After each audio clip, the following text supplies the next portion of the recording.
السلام عليكم الخوت، نهاركم مبروك وساعتكم سعيدة، عيدكم مبارك سعيد، والله يدخلوا علينا وعليكم بالصحة والسلامة وبكل المتمنيات. احنا رجعنا لكم في حديث ومغزل. الموضوع ديال اليوم بغيت نهضر معكم على واحد الموضوع اللي هذا الموضوع كيهم اولياء امور التلاميذ وكيهم في نفس الوقت الدراري ولا البنات ولا الشباب اللي متبعيني وباقيين كيقراو. وانت في مرحله ديال القرايه الا كنتي باقي كتقرا اسمعني مزيان، لان هذا الكلام اللي غادي نقول لك غادي ينفعك من بعد ما غادي تكمل القرايه ديالك. غادي تقدر انك توقف على هذا الكلام اللي غادي نقول لك دابا. في هذه المرحله ديال القرايه عندك الفراغ، ويعني القرايه ما كتاخذش منك الوقت بزاف، وبالتالي حنايا في النظام التعليمي ديالنا اللي قائم على المعدلات من اجل النجاح تلقى نسبه كبيره ديال التلاميذ الا من رحم الله او فئه قليله هما اللي كتلقاهم كيقراو باش انهم يتعلموا.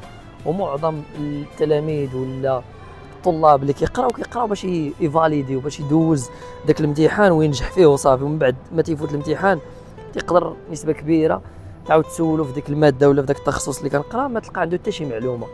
وبالتالي هذا مشكل.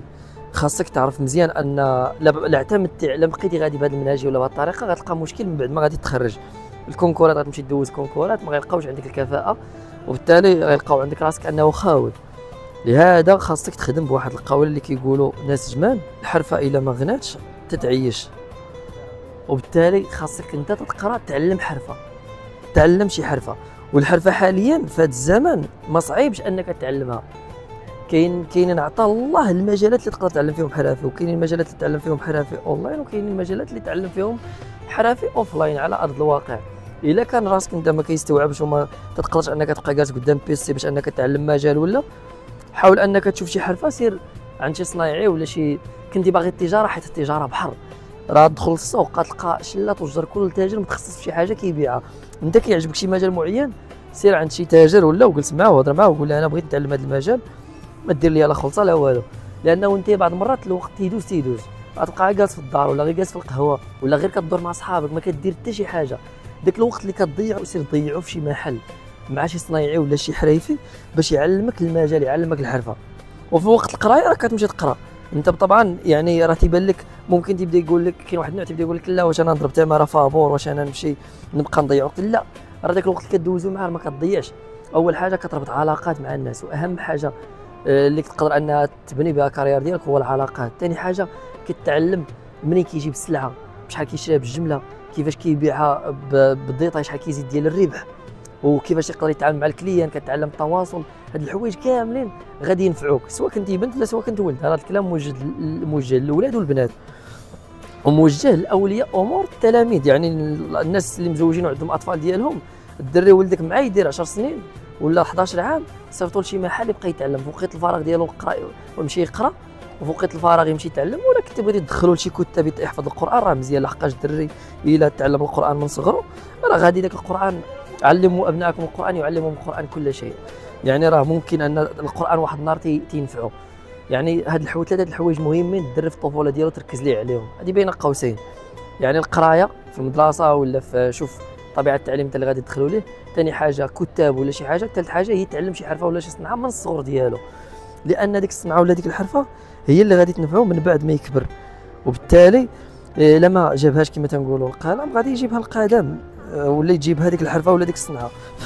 لهذا انتم الخوت وانت كما قلت لكم نرجعوا للموضوع ديالنا. كما قلت لكم المساله ديال وانت جالس ما كدير والو، حاول ما امكن انك تضيع الوقت ديالك في انك تمشي تعلم حرفه ولا صنعه. دابا المجالات ديال الصناعي والحرفي بزاف ولعلك ترضى. يعني فين ما بغيتي فين ما درتي راسك غادي تلقاه.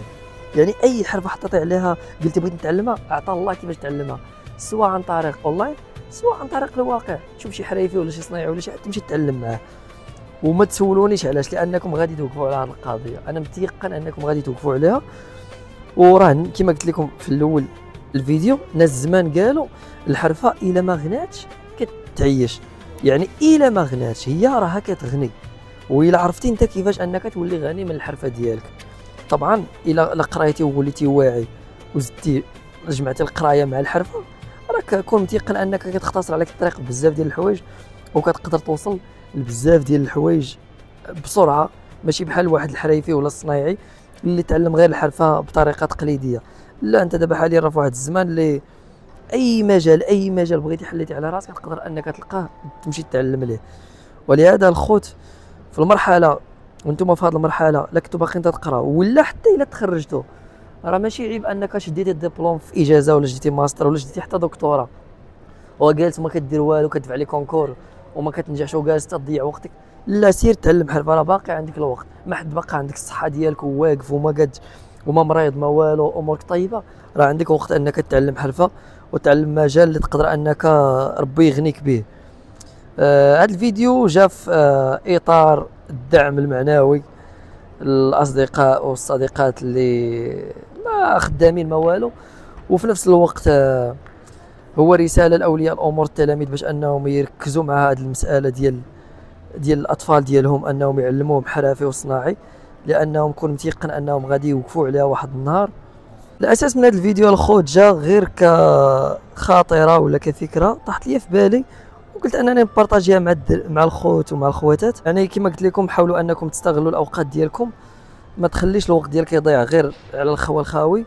وفي نفس الوقت الا كنتي باقي كتقرا حاول انك دير شي مجال ولا شي حرفه في بالك، لانه تقدر من بعد التخرج ديالك ما تخدمش بداك الدبلوم ديالك ولا بداك القرايه ديالك ولا بالشهاده ديالك، وبالتالي لما خدمتيش بها راه غادي دوز من واحد المرحله صعيبه اللي هي ديال الاكتئاب وتقلق بزاف وكذا وداك الشيء.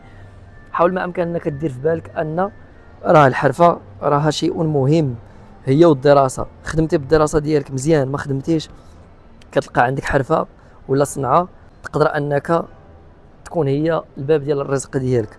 نتوما كما عارفين راه حنايا في واحد الزمان اللي الانسان ضروري من بعد التخرج كيعانيو بسبب العدد الكبير ديال الشباب اللي كيخرجوا من بعد التخرج، كيكون عدد فائض في الشباب ولا في الانتاجيه ولا وسوق الشغل تيكون فرص قليله، واللي يقدروا يكونوا فرص كثيره ولكن الكفاءات ما كاينينش.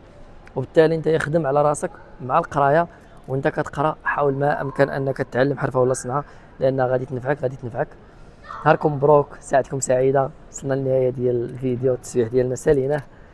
تنتمنى لكم التوفيق، طلعوا لي في راسكم. السلام عليكم ورحمه الله.